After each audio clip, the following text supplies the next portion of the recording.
Let me show you my 10 reasons to visit New Orleans this year.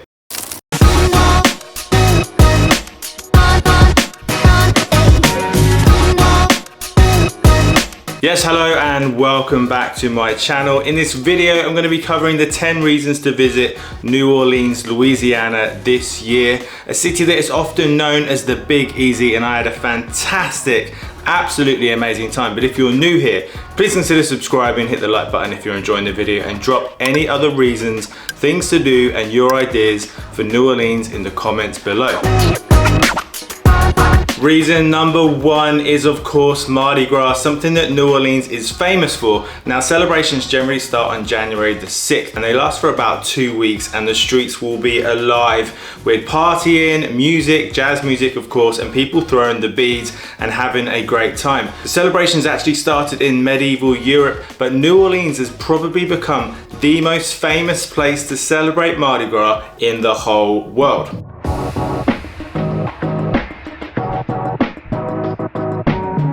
Okay, reason number two, and closely linked to the previous one, is the live music and the nightlife, in particular the jazz scene. Now, New Orleans is often referred to as the birthplace of jazz, and there are tons of jazz bars that you can go to. We went to one called Preservation Hall, one of the most famous. You can't film inside, so I've got no footage, but I can tell you it was an intimate, personal jazz show, and it was amazing. And then when it comes to the nightlife, you've got the famous Bourbon Street.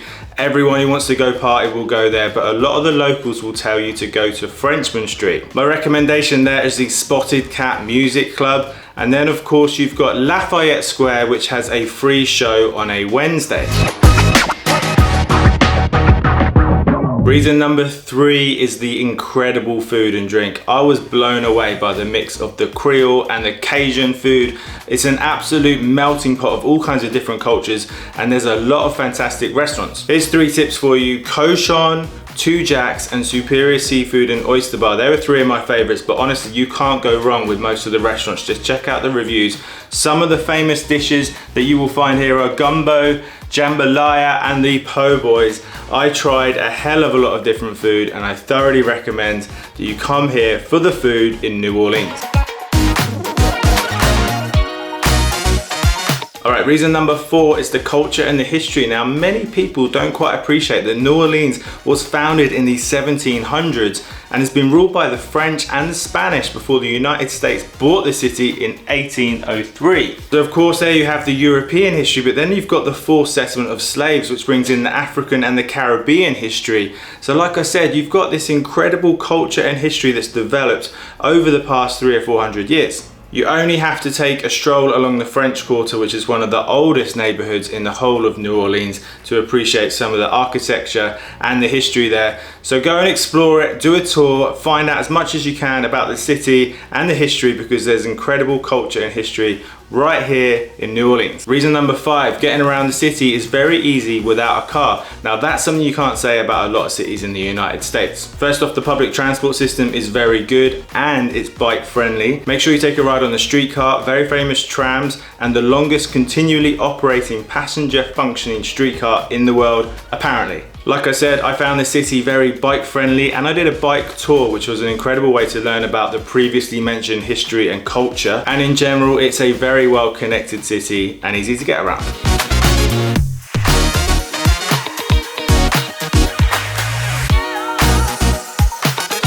Reason number 6 is the festivals. Whatever time of year you seem to be visiting, there's always a festival happening in New Orleans, or one about to happen. This is a city that embraces its festivals. The whole city gets behind it. The first recommendation is Jazz Fest, the iconic festival on jazz musical heritage. The second one I can suggest is the French Quarter Festival, and the third one is the Voodoo Music and Arts Festival. And of course you've got Mardi Gras, which marks the start of festival season, which has just started now. Moving on to reason number 7, the neighborhoods and the architecture. From the history in the French Quarter to the bohemian vibe at Marigny's, You also must visit the Garden District, known for its mansions, and then of course Treme, which is actually one of the poorest neighborhoods in the whole of New Orleans, most affected by Hurricane Katrina. We took our cycling tour through there and we felt very safe, which really impressed me. The friendly locals and the vibe in New Orleans is amazing. Reason number 8 now, and I'm going to talk about the outdoor activities. There are tons to do here, from the cypress swamps where we went zip lining to the city parks, lots of different parks to explore. The Mississippi River, you can take a jazz boat cruise along the river. In general, New Orleans just felt like a very outdoorsy, active city, and it's easy to get around on bikes, like I said. So explore New Orleans itself and the surrounding areas, because there are tons of active and outdoor things to do. Number 9, and which is often underappreciated, is New Orleans' location. Now, not only does it have a fantastic, huge international airport with direct flights from London, 5 per week, I might add. I was very happy about that. It's also one of the perfect stops on a road trip. Now, do check out my Deep South road trip itinerary, where we started right up in Tennessee, came down through Alabama, ended up in New Orleans, across the Lafayette, and then back up through Mississippi. That's a fantastic itinerary, but you're also close to Florida and the Panhandle and all the incredible history that runs along that Panhandle. So if you find yourself in Panama City Beach or Pensacola, head into Mobile and then go to New Orleans and then go to Lafayette. Okay, moving on to my 10th and final reason, and I did touch upon it earlier, and that is the people and the Southern hospitality. Now, I always recommend being cautious and being safe, but I found it a very friendly, a very welcoming, and a very open city, even in some of the poorest neighborhoods. And there is definitely a vibe of Southern hospitality. Everyone wants to charm you, chat to you, they have their own dialect. So yeah, get involved in the culture, chat to the local people, find out their recommendations, find out your own little spots, your own little hidden gems within the city. But for sure, the people and the Southern hospitality made this trip. All right, so there you have it. Whether you're gonna come here for the festivals, for Mardi Gras, the outdoors, the local people, the architecture, the jazz music, you've got plenty of things to do here in New Orleans, Louisiana. So I hope you've enjoyed watching this video. Please don't forget to subscribe, like the video if you're enjoying it. Drop a comment below if you've got any thoughts, any feelings about it. But other than that, thank you for watching and happy travels.